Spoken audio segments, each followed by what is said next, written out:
In 1970 and 71, John Podlasky spent 12 months in Vietnam, 7 with the Wolfhounds of the 25th Infantry Division, and 5 with the Screaming Eagles of the 101st Airborne Division.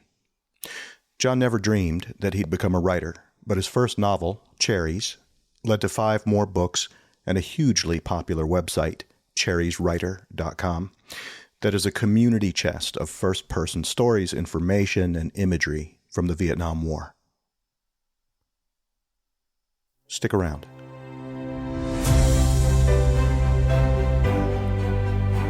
From the Vietnam Veterans Memorial Fund, founders of The Wall, this is Echoes of the Vietnam War. I'm your host, Michael Crone, bringing you stories of service, sacrifice, and healing from people who still feel the impact of that conflict more than 50 years later.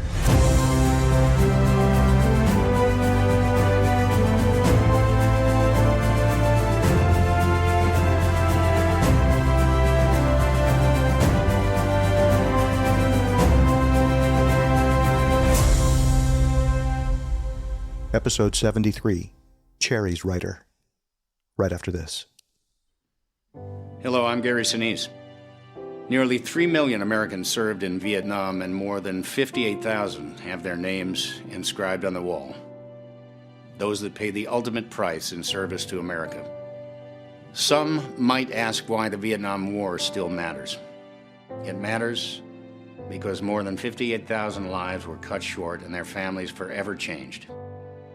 It matters because we should never forget how Vietnam veterans were treated when they came home. A lesson learned so that our current generation of veterans are treated with respect.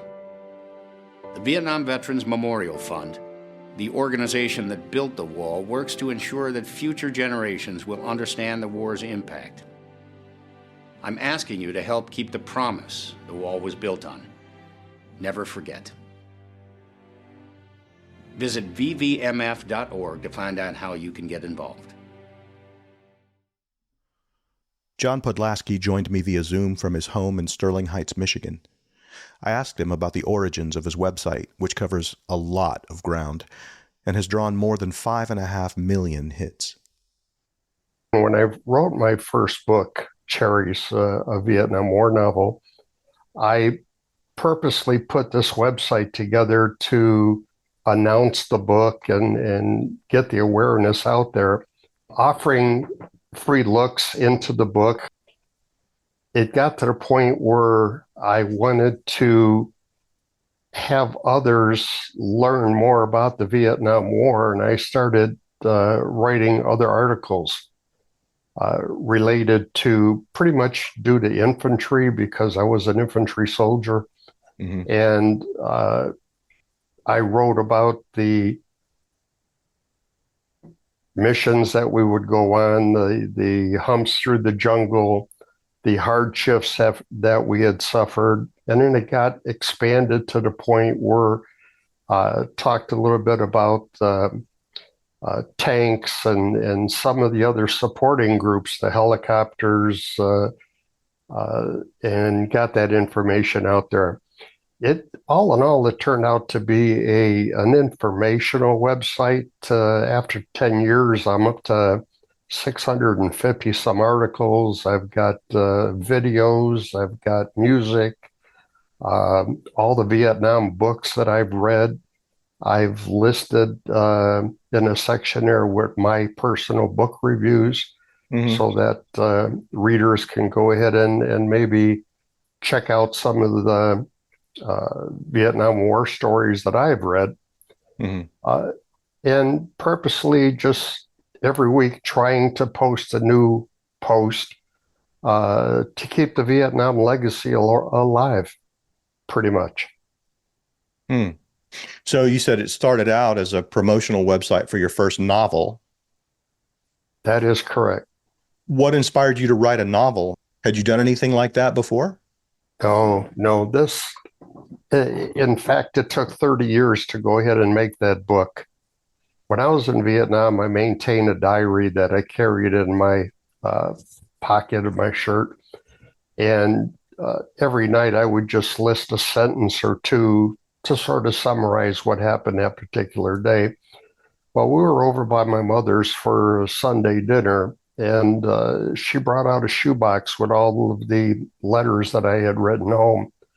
So my wife got excited. We sat on the floor and started going through some of these letters, and she'd ask questions of, well, what do you mean by this? What was that all about? Uh, Give me a little bit more information about, what would happen here. Mm-hmm. And it got to the point where she said, why don't you sit down and just write all this stuff down on paper? And we published that book. And And when was this exactly? April of 2010. And to hold that thing in your hands, I mean, there's nothing like it, and I started passing out copies, and the book just took off. A lot of people started reading it. Today, 10 years later, I've got over 1,150 reviews, and it averages about 4.7. I'm getting comments from current soldiers who fought in Afghanistan and Iraq. They had purchased the books and read them, and they'd send me pictures with the book sitting in the sand, or on their bunk. And it was, if you were to taken away the jungle, the spiders, the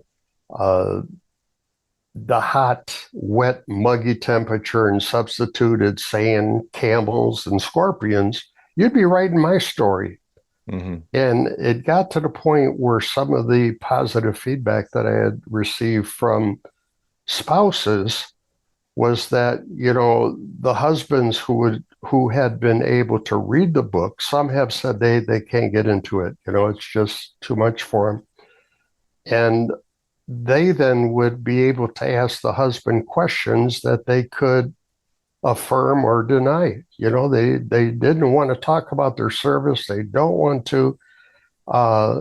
Surely mine was not a duplicate of their spouse's 12 months, Right. but it was something that maybe they could relate to partially. Another situation was when I had already been a member of the Vietnam Veterans of America and part of the color guard. So we had 12, 13 families that were pretty much together. We'd go everywhere together. And, when the guys got together, we started talking war stories and using a lot of acronyms and so on. And the wives have no idea what we were talking about. Well, after they read the book, they started joining in on some of our conversations, and even asking questions that surprised us that they would even ask such a thing. But it was because they read the book that they had a better understanding of what happened over there. And not just a better understanding, but the vocabulary, the shared vocabulary to join in. Correct. Yeah. So they learned a lot of the acronyms as well. Mm-hmm. So that's how Cherry came about. Yeah. Where did you grow up? In Detroit. In Detroit. And did you come from a military family? Had your father been in the military? No? Well, we had immigrated from Germany. My father, this is another story, but my father was in university in Poland in 1939. Mm. And it was assumed or they had thought that Hitler was going to invade Poland. So they closed all the schools, they took everybody out, and they made them soldiers. Well, my dad had a master's degree. And at that point, they made him a captain in the cavalry. And I had seen some of his pictures in his uniform, his 3-foot-long saber, and his trusty steed. Mm. Well, when the invasion finally took place, you had all these guys on horseback attacking tanks. Mm-hmm. And it took only 3 weeks for Poland to be overrun. And everybody that was there, he had been wounded once and taken prisoner. And he spent from 39 until 45 in a POW camp. Mm. Well, my mother was German, and the POW camp was not too far from her farm.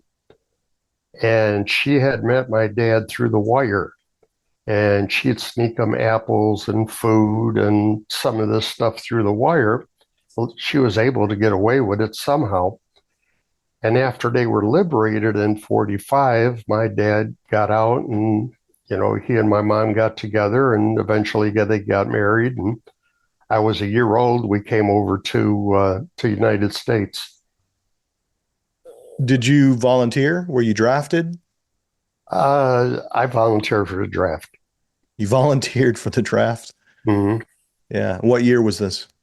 70. And Well, how old? 69, actually, right after I got out of school. So you were what, 18?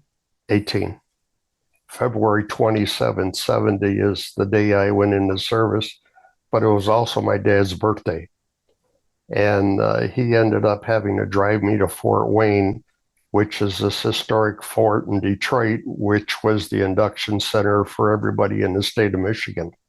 What was that And, conversation in the car like? I mean, here's a guy who spent 7 years as a POW, and now he's driving his son to enlist to go to war. How's that conversation go in the car?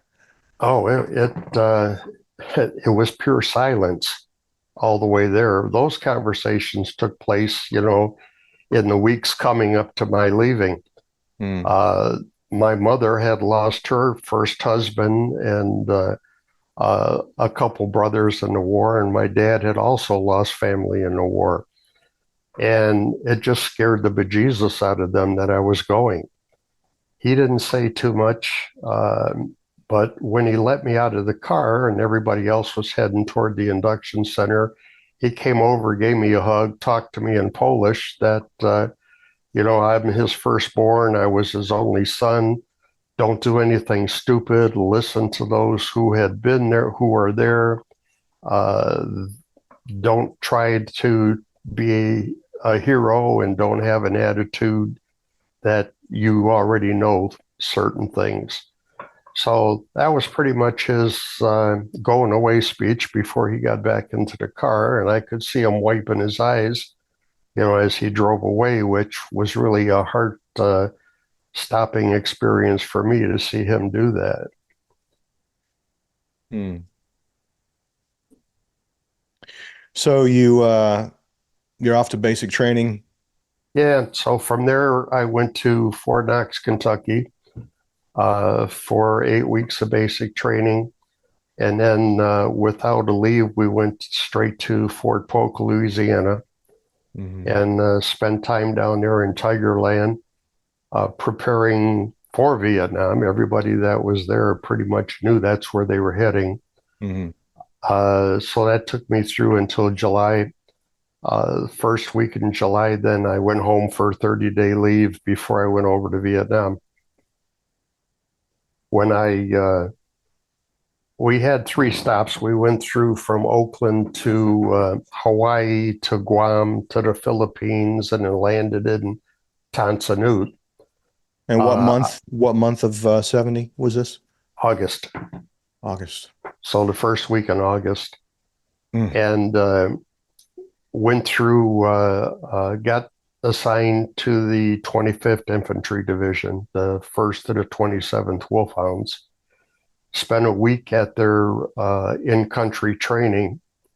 And here I am in country for almost 2 weeks and have not had a weapon in my hand and couldn't understand how everybody was walking around with no weapons whatsoever.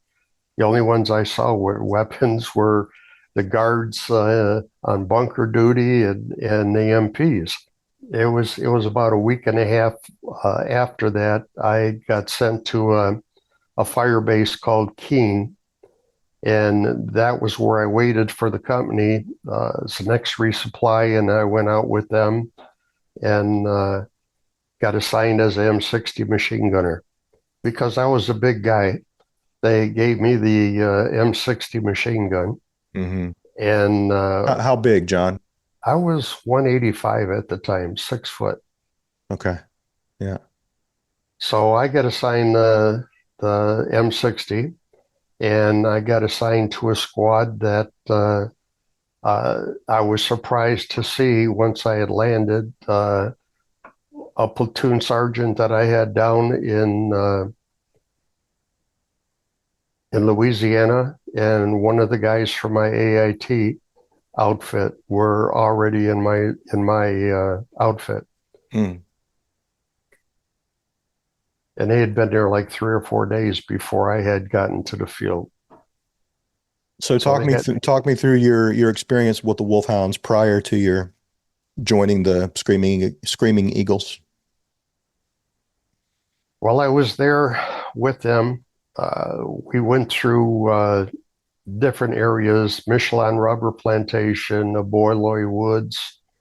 Uh, we spent time around the Iron Triangle, which is another notorious place down south. If they were to tell you about it, the defeat of Saigon back in '75 or up in '75 occurred through this Iron Triangle, which was their uh, main area of replenishment for supplies. Hmm. And there was a lot of bunkers, a lot of underground tunnels, complexes, which we uncovered during our patrols. Uh, that unit had just returned out of Cambodia about 2.5 months before I got there. So some of them were still telling stories about what happened in Cambodia. Uh, some some had gone home, but I carried the M60 for about 3 months, and then got assigned to radio operator with the platoon CP. So I had the first lieutenant with me, and I was sort of his hound dog, so to speak. Wherever he went, I went. Hmm. And always had to have that radio receiver within a hand's reach of him. That was kind of interesting because I had a much better understanding of what we were going through at the time versus, hey, let's walk from A to B, let's set up our night perimeter, let's get up in the morning, do the same thing. Hmm. Uh, I had a little bit of background about what everybody else was doing Hmm. because I had to report to the lieutenant. Each squad uh, in a platoon would split out and go in different directions during the day. And I was sort of the coordinator of all those efforts. Sure. Yeah. Um, how long were you guys typically out at one time? Were you out for days, weeks at a time? Anywhere from 4 to 6 weeks.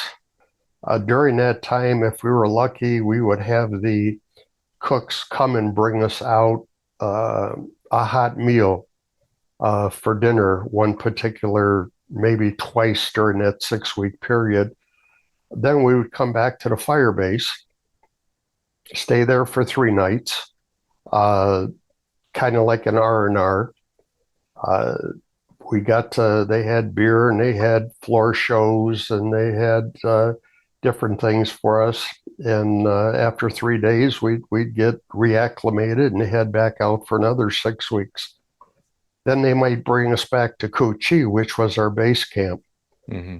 And Kochi had, it was like a little city. It had massage parlors, it had bars, it had, anything, service clubs, the Red Cross donut dollies.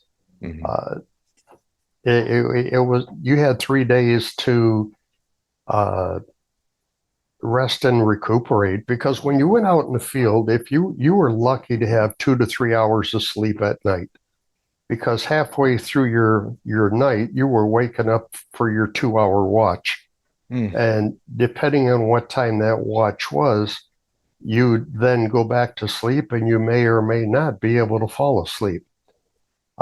It's pitch black. You can see maybe 2 feet in front of you.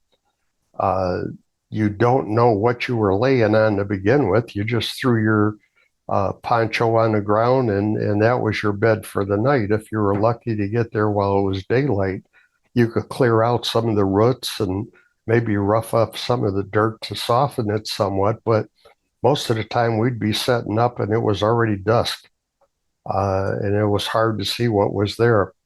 Mm. But we went back during the 7 months that I was with the 25th. I was in Coochie maybe twice, and we had moved to the Iron Triangle and worked in that area for about 6 weeks and built a brand new base camp uh, from scratch. And after about 3 days, they sent us out on patrols, which was better than filling sandbags and uh, digging ditches and some of Hmm. that stuff. Hmm. Now, when you're out for 6 weeks at a time, are you having contact with the enemy fairly regularly, or is it a rare occurrence for you? Not every time. It all depended. Um,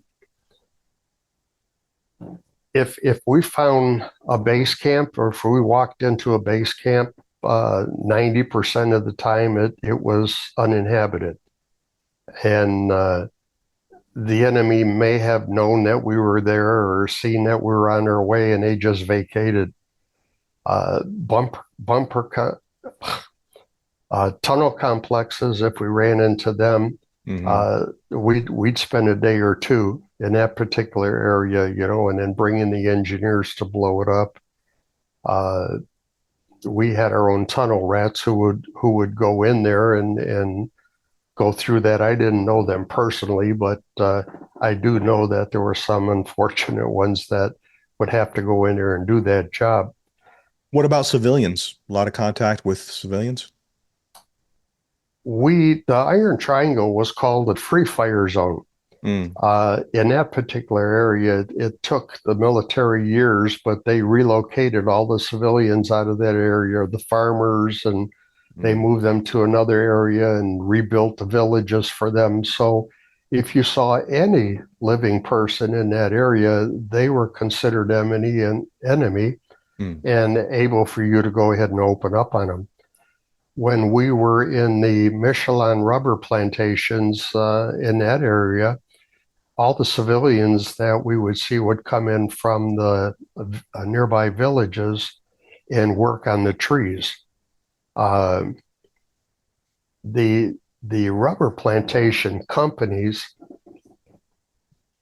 had it to where if the military damaged any of their trees, they would have to pay them tax on I forget how much it was for every tree that they damaged, Mm. and uh, the VC who primarily operated in that area would try and develop skirmishes because sometimes Americans would open up and sometimes they wouldn't. They Mm. didn't want to damage the trees or there were civilians in the area. Mm. But we enjoyed working near the villages because the kids were always there. They had ice cold Cokes uh, that you could buy for $1, and Hmm. after being in the jungle for a month or 6 weeks and drinking lukewarm water and an ice cold Coke really went down well. You'd pay $5 for one if you had to. Yeah. So how did you come to be transferred or reassigned to the 101st? The 25th was taking his colors and returning to Hawaii. So they were leaving Vietnam with the drawdown, and anybody that had 10 months and over got to go back with them. Mm. Anybody below 10 months was reassigned. Most of us went up to the 101st. After a short break, John talks about his time with the Screaming Eagles, coming home, and the lingering effects of his time in Vietnam. Stick around.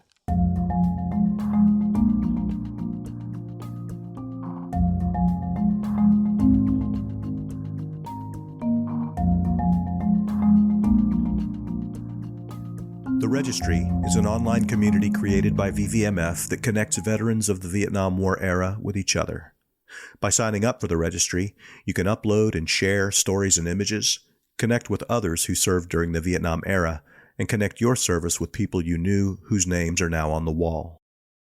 Join the community and preserve your legacy or a family member's by signing up today at vvmf.org/registry. Let's talk about the wall for a minute. It is widely considered to be the memorial that changed memorials forever. Its design invites a level of engagement, of introspection, of reverence that no fountain, no statue of a cannon or a man on a horse could ever match. The volunteers who work there often talk about wall magic, that unexpected, often spiritual connection or discovery that happens when you visit the Vietnam Veterans Memorial. It's one of the reasons why the wall's design has inspired so many other memorials around the world. Of course, there is one little problem with the wall's design. 140 panels of polished black granite aren't exactly portable. So, unless you can get yourself to Washington, D.C., how are you supposed to experience wall magic for yourself? Well, guess what? We already thought of that. In 1996, VVMF unveiled an exact replica of the wall that could be packed into an 18-wheeler and hauled to cities and towns all across America. Since then, the wall that heals has been displayed in nearly 700 communities throughout the nation, spreading the healing legacy of the Vietnam Veterans Memorial to millions of visitors. Sure, there are other versions of the wall that travel around the country, but the wall that heals is the only one that is an exact replica of the one in Washington, created and maintained by the same organization that built the wall in the first place. And not only that, the wall that heals is accompanied and curated by VVMF employees who work with host communities to ensure that the experience is as close as possible to the real thing. And that includes wall magic. But you don't have to take my word for it. You can check out episode 15 of this podcast to learn what happens to people's hearts when this traveling exhibit rolls into a real-life American community. The Wall That Heals and the mobile education center that travels with it will be in Frisco, Texas, May 2 through 5. I understand our friends from episode 16 will be there, so if you see Natasha Sprague and her awesome family, tell them I said hey. To see the rest of this year's tour schedule and to learn how you can bring the Wall That Heals to your town, visit vvmf.org.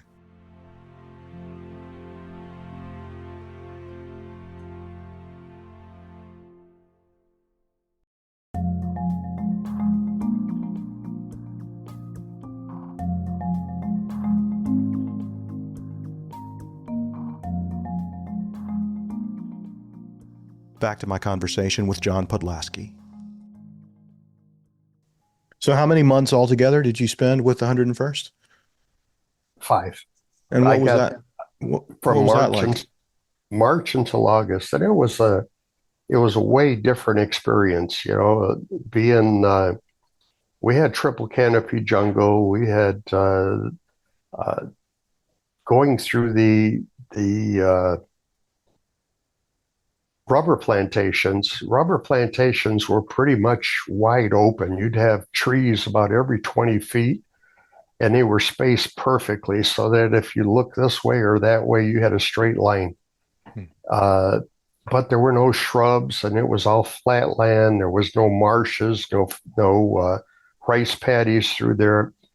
And it was easy humping, so to speak. But once you got into the jungle and you had the wait-a-minute vines, we call them, it's like rose bushes that would just drop out of the sky and stop you. And it's been known to rip some tank commanders out of their cupola. Those things were terrible. But now getting up to the 101st, everything was mountainous.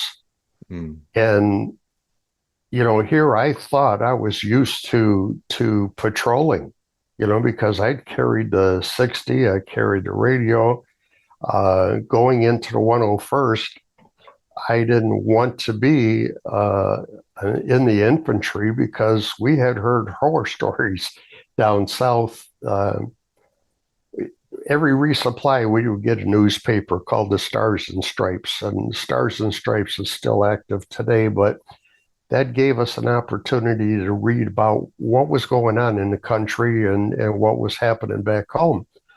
And there was always articles about the 101st just getting beat to death, different things that were happening to them and so on. And when I got up there, even after spending 7 months in country, I was scared to death. I went and saw the re-up officer and talked to him. I wanted to re-up for another 4 years just to get out of the infantry. And he shared some words of wisdom with me, and hey, it's not as bad as you think. Some guys up here in the 101st have gone the whole year without even firing their weapons, and you're assigned to this and this company, and uh, what I could probably do with your background. He says, would you be willing to carry the radio for the company's CP? And that was their command platoon where the captain was, and all the other radios for communicating with the air and with the rear areas, with artillery and so on. And that was like the headquarters, so to speak. And you didn't have to go out on patrols. Well, you went out on patrols, but not the squad size, not the platoon size. So I spent the next 5 months carrying the radio for the CP, and it would take us 3 days to climb a mountain sometimes. And not to seem funny, but we'd have to tie ourselves to the trees at night so that we wouldn't roll downhill while we were asleep. Mm-hmm. And we'd wake up in the morning and untie ourselves, and here you climbed for another day, and the same thing happened that second night. When you got to the very top, you opted to either camp there for the night or you headed back down and on the other side and did that. Most hilltops were landing zones, so they were bare so that the helicopters could land there. Or if ambulances, air ambulances had to come and pick somebody up, you trudged them up to the top there. But the last 2 months, with the drawdown, we started seeing the effect out of that, and they started to pull us out of the field. Mm-hmm. We spent 3 weeks at a camp off of the China Sea that were maintained by the Marines, but the Marines were pulled out of Vietnam, and we were to take over the camp and man the bunkers and so on until we could turn that over to the ARVNs, which were the South Vietnamese Army. Mm-hmm. And that happened for the last 2 months. So actually, out of the 7 months, I only had to spend 5 months in the bush. And it was really no different than operating down south. You go out for your patrols. You were brought back to a fire base. Was your time with the Screaming Eagles, in terms of just contact, was it more hairy, less hairy than with the Wolfhounds, or about the same? It was less. There were more booby traps up north than there were down south, and there was less action taking place up there. Going forward in time, over the years and a lot of the posts that I've read, the 68 Tet Offensive pretty much wiped out the VC, and the North Vietnamese Army, who pretty much concentrated up north and fought with the 101st or in the Highlands, had to go further south down to the Delta, in fact, and repopulate some of those VC units. So you can look at it in a way that, hey, there weren't that many left up north to fight anymore. Yeah, and they were spread thinner. They were spread thinner. Good point. Yeah. Did you come back with the 101st to Fort Campbell on your own? No, we came back as individuals. Okay. I know that early in the Vietnam War, a lot of units who had been together here in the States went over, as a complete unit. But as injuries occurred and their tour of service ended, the draftees and the others that started coming over in 68 and so on had to fill in the holes.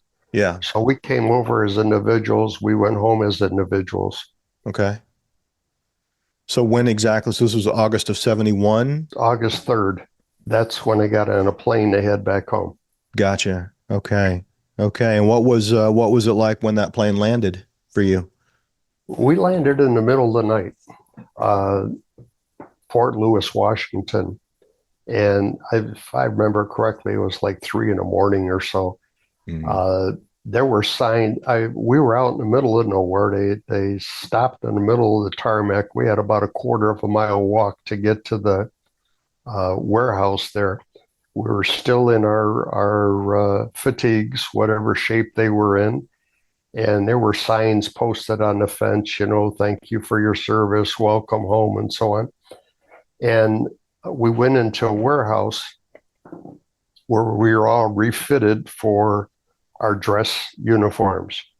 And because it was summer at that time, we had our tan short sleeve shirt uniforms. And that's when a lot of us were surprised. I mean, I went from a 36 waist to a 28-inch waist. And I don't know about the top what it was, but uh, you got all your awards up to date. You got your rank sewed on.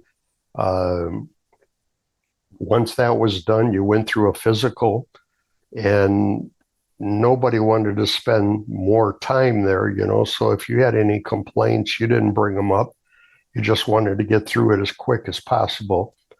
Uh, at that, they sat you down, gave you a steak dinner, and then had buses available to take you to Tacoma, Washington, which was the main airport in town. And outside the gates, that's where you had all the protesters. I mean, as the bus went through the gate, there was tomatoes that came at the bus. There were eggs. Everybody's got protest signs, yelling, hollering at you.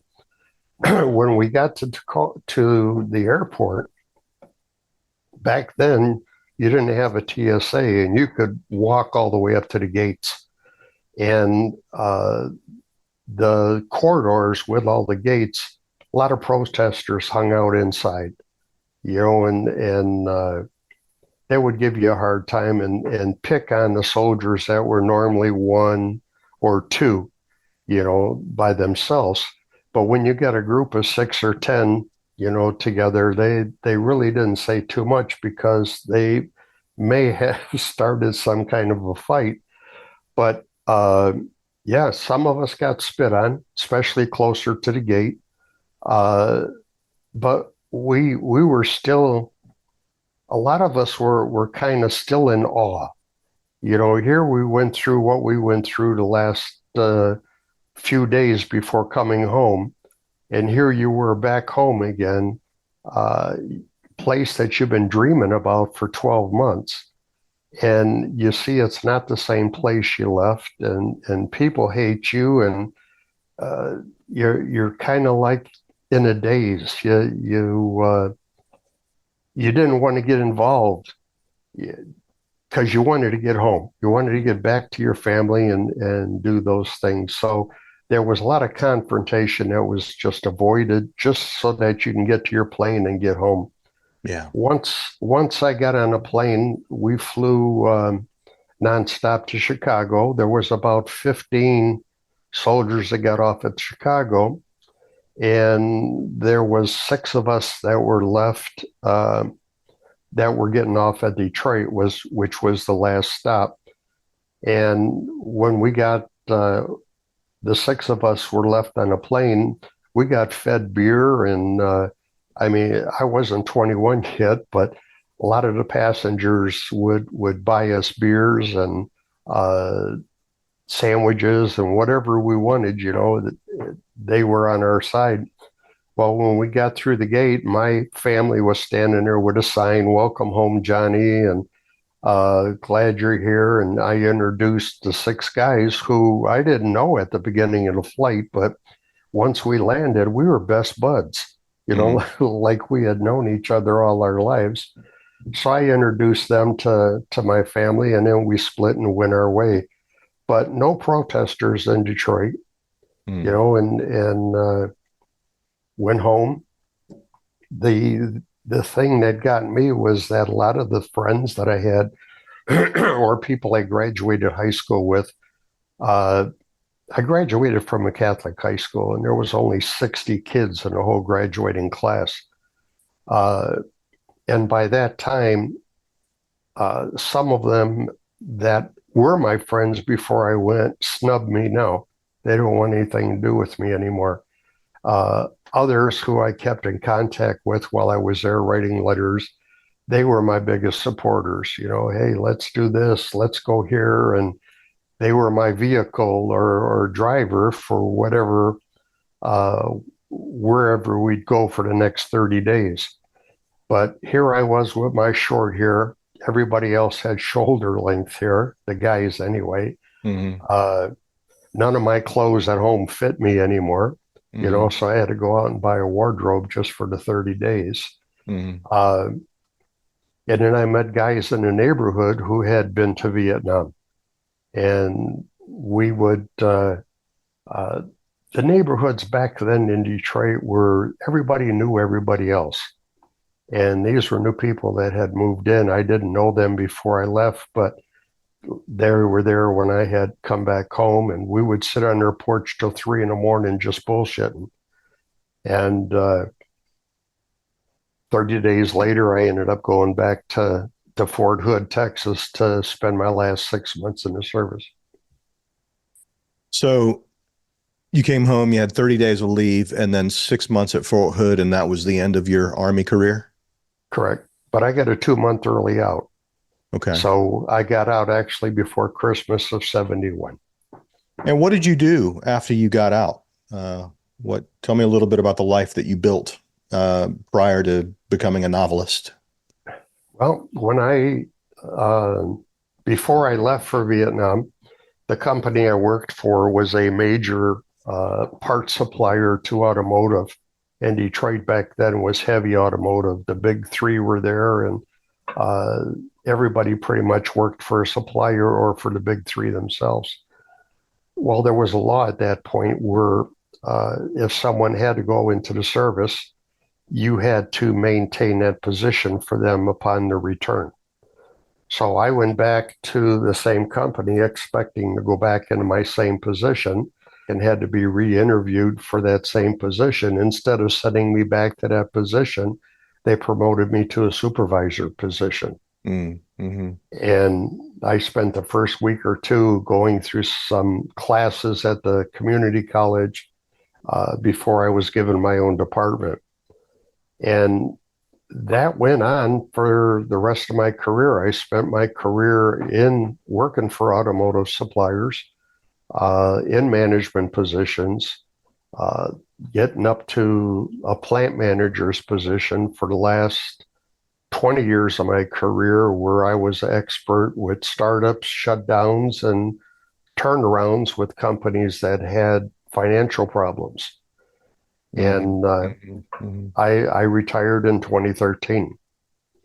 So during all of that time, uh, did your experience in Vietnam ever come back on you physically or emotionally or in any way? Oh yeah, I've got PTSD, and I went through the training and the group centers and uh, talking about things that had happened in Vietnam. And then between writing the book, which was at that time pointed out to be cathartic, hey, these things that scared you, you bring them out on paper. Instead of them coming to you, you're going to them. Mm. And it allowed you to uh, not only understand, but how to deal with them.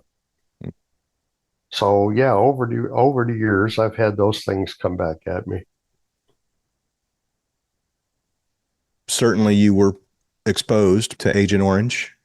Well, I've got diabetes. I've got a lot of the melodies that the infantry veteran soldiers. I've got hearing loss, I've got tinnitus, I've got neuropathy. So yeah, I'm suffering from the effects of Agent Orange. Back then, we would, especially in a 25th, we would have to drink a lot of water from the streams, or when it rained during the monsoon, we caught the rain as it was coming off the leaves of the trees, and none of us back then knew that there was Agent Orange in the water. There's Agent Orange up on the leaves, so we had ingested that, and all of us are suffering now.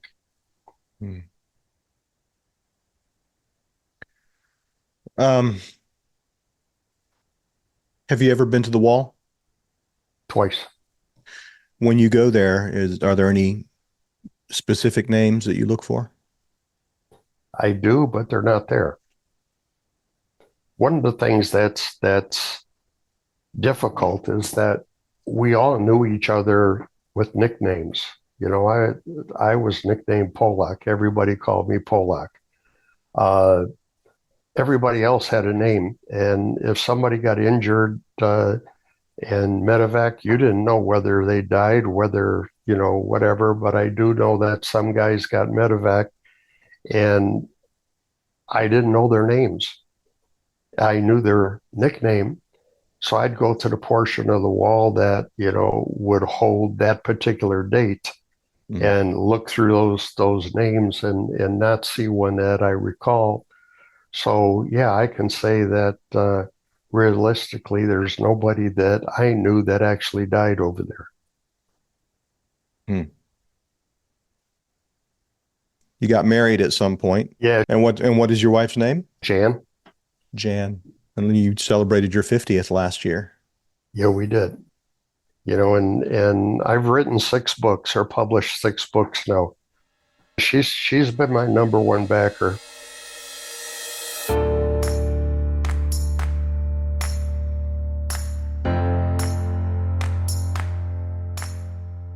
Big thanks to John Podlasky for sharing his story, and to Michael Doolittle for turning me on to the Cherries Writer website, which you can find at cherrieswriter.com. John's books, including Cherries, a Vietnam War novel, are available at Amazon.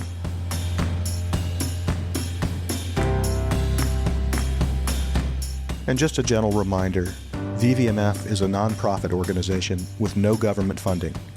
Our ability to produce this podcast, not to mention all of our other programs like The Wall That Heals, In Memory, and The Registry, depends entirely on support from people like you.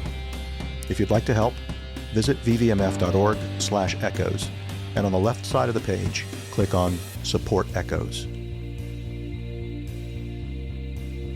We'll be back in 2 weeks with more stories of service, sacrifice, and healing. See you then.